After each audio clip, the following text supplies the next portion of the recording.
या ठिकाणी पाठिंबा जो दर्शवाय आपण एकत्र मिळून काम करायचं या ठिकाणी शपथ घेतली। कोल्हापूरमधले जवळजवळ 18-19 माजी महापौर आणि जवळजवळ 220च्या वर माजी नगरसेवक स्वतः इथं उपस्थित राहिले आणि श्रीमंत छत्रपती शाहू महाराजांना पाठिंबा दिलेला आहे। मला वाटते प्रत्येक गावामध्ये ही अशीच परिस्थिती आहे की शाहू महाराजांच्या पाठीमागं जनता, लोकप्रतिनिधी, कार्यकर्त्यांचा मोठा ओढा हा महाराजांच्या पाठीमागं आहे। आणि कालही आपण फॉर्म भरताना बघितलं की ताकदीनं लोक सगळी जनता आज रस्त्यावर उतरलेले आहे, आपण काल देखील बघितलेलं आहे।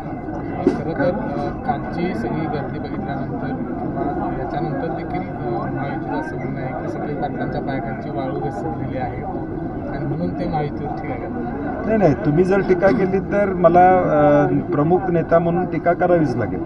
तुम्ही जर बोलला नाही तर मी बोलणार नाही, परंतु तुम्ही ज्यावेळी बोलता त्यावेळी त्याचं उत्तर आम्हाला द्यावं लागेल। पब्लिक डोमेनमध्ये काहीतरी खोटं बोलायचं आणि त्याचं उत्तर आम्ही नाही द्यावं अशी अपेक्षा होणार नाही, आणि म्हणून तुम्ही चुकीचं बोलला तर त्याचं उत्तर आम्हाला द्यावं लागेल। शेवटी ही राजकीय लढाई आहे, या राजकीय लढाईमध्ये तुम्ही बोललात तर त्याला उत्तर आमच्याकडून निश्चितपणे मिळणार। आणि कालच्या गर्दीतून आपल्याला लक्षात येईल की लोकांचा प्रवाह हा कुणाच्या बाजूने आहे हे साधारणपणे आता सगळ्यांना लक्षात आलेलं आहे। धनंजय महाडिक म्हणतात 5 कोटी रुपये मी तुम्हाला देतो, मताधिक्य द्या।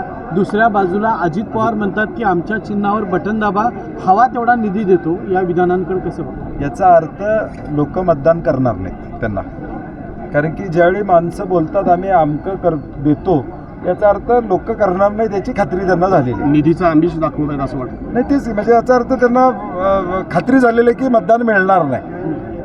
चंद्रकांत पाटील म्हणतात की सोलापूर थोडं कठीण आहे, मात्र माढ्यामध्ये खूपच कठीण आहे असं ते म्हणतात। आता अजून निवडणुकीचा रंग त्या ठिकाणी यायचा आहे आणि निश्चितपणे सोलापूरची जागा काँग्रेसची येणार, माढ्याची जागाही तुतारी राष्ट्रवादीच्या माध्यमातून आदर पवारसाहेबांच्या म्हणजे पक्षाला त्या ठिकाणी मिळणार आहे। वातावरण प्रचंड चांगलं आहे।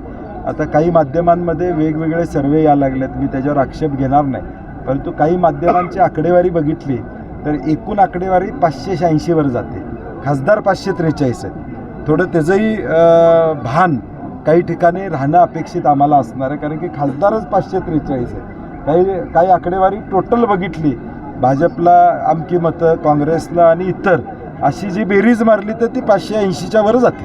शाहू महाराजांचा उमेदवारी अर्ज भरण्यासाठी दाखल केलेला आहे विशाल पाटलांनी अपक्ष नाही, वरिष्ठ स्तरावरून काल देखील थोरात साहेब, नाना पटोलेजी, विश्वजित कदम बसलेले आहेत आणि त्यातून काय मार्ग काढता येतो तो काढण्याचा प्रयत्न करतायत। कुठेही बंडखोरी होऊ नये ही साधारणपणे पक्ष म्हणून आमची भूमिका आहे। शाहू महाराजांचा अर्ज भरण्यासाठी मोठे नेते कोण कोल्हापुरात आलेले नाही असं देखील म्हणण्यात आलेलं आहे। जनता, मोठ्या नेत्यांना रुसवे काढण्यासाठी त्यांना यावं लागलं होतं। आमच्याकडे जनताच फॉर्म भरायला जास्त प्रमाणात आली होती। मुख्यमंत्री पुन्हा 3 दिवस कोल्हापुरामध्ये ठाण मांडून आहे, पुढच्या महिन्यात पुन्हा 2 दिवस, म्हणजे वारंवार फेऱ्या का सुरू आहेत? नाही, मला वाटतं आता क्लिअर कट आहे की इथं परिस्थिती तशी नाही आहे, पायाखालची वाळू कुणाच्या घसरा लागलेली आहे हे लक्षात आलेलं आहे। जनमत नाही आहे म्हणून त्यांना वारंवार या ठिकाणी यायला लागते। जर 2 वर्षातला कारभार चांगला असेल, शासन आपल्या दारी यशस्वी होत असेल तर एवढं फिरायला नाही लागलं पाहिजे, बसून मतं मिळवता आली पाहिजेत।